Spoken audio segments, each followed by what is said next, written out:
Who were the Vikings? The definition of a Viking is one belonging to the pirate crews from among the Northmen who plundered the coasts of Europe in the 8th, 9th and 10th centuries. Some historical accounts have presented an image of the Viking as brutal, savage, unfeeling warriors who pillage and burn with reckless abandon. This is not the whole story. While the Vikings were great warriors, they did not kill for sport or burn as pillage without motive. They were cunning warriors who sought to make and ultimately did make great changes in the lands they conquered. The period known as the Viking Age started in the 9th century and lasted until the 11th century. During this time, Viking ships sailed from Scandinavia at the center of the Viking world, out across the Northern Hemisphere. They went out on voyages of piracy and invasion, and journeys of exploitation, commerce, and settlement. The Vikings expanded their empire over the great distance. To the east, they traveled as far as the Black Sea, and to the west, they sailed at least as far as the coast of North America. No one knows exactly why the Vikings decided to expand. Some believe their quest for expansion was due to the overpopulation of their homeland, while others believe that climatic conditions and crop failure forced their immigration. Before the year 1100 AD, the Vikings were polytheistic. They believed that the leader of the gods was Odin, who was the god of the battle, poetry, and death. He was also a father of all of the other gods. He presided over Valhalla, the hall of the chosen, the Viking heaven. It was believed that when a Viking died in a battle, a warrior maiden called a Valkyrie escorted him to Valhalla. Once the warrior arrived at Valhalla, he began a new life where he fought all day and feasted all night. This belief in the condition of the Viking afterlife shows us that the Vikings held fighting and feasting in very high regard. The Vikings had several other very important gods as well. The most popular god was Thor. He was the ruler of the thunder and the sky. Thor was so popular that many Vikings wore lucky charms, shaped like the hammer Thor supposedly swung to make thunder. Another very important god was Freya, who was the goddess of love and the provider of large families. To honor their gods, the Vikings offered sacrifices. A chieftain priest called the Gothi conducted these sacrifices.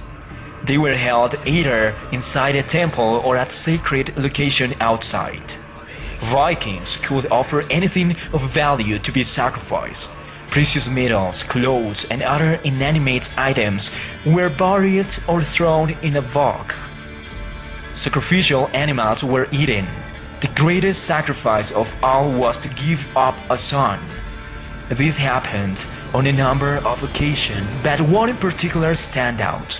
When a war between Earl Håkon, ruler of Norway from 965 to 995, and the neighboring band of Vikings was going badly, Earl promised to sacrifice his son.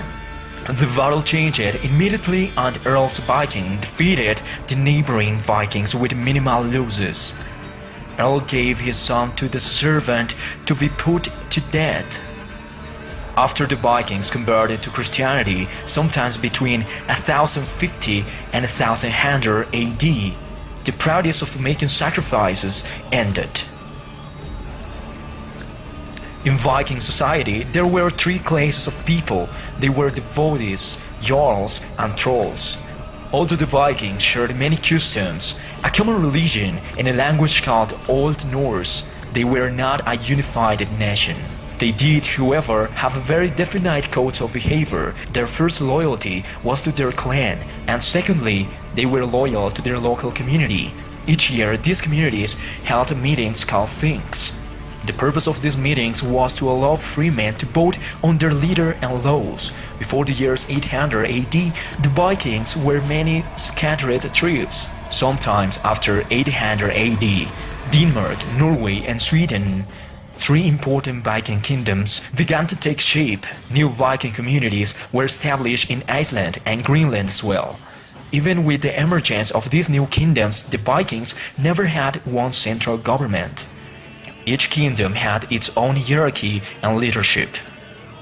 The Vikings were very ferocious warriors. They were well known for their vicious raids on monasteries and other places. The Vikings raided monasteries because the most of the country's wealth could be found in their treasure rooms. The Vikings were not mindless killers. They had laws against attacking traders, farmers, women, or men already involved in a fight. Unfortunately, these laws were not allowed followed. Riding was a normal part of a Viking's life. In the eyes of a Viking's success could be measured by his riding proficiency.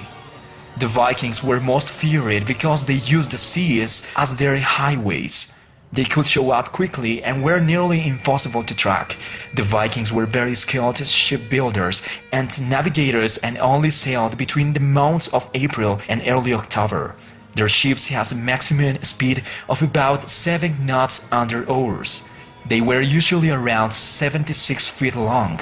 To enemies, these ships were known for their incredible swiftness and maneuverability. This was because the ships were equipped with ruders. These ships could hold between 40 and 60 people.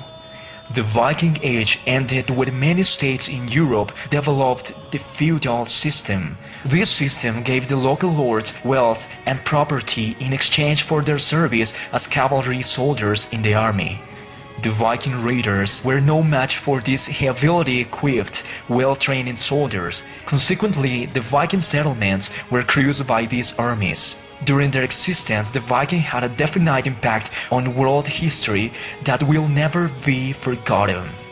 They've left a legacy in history as having been fearless, cunning, and brutal warriors who had a dramatic impact on the advance of civilization.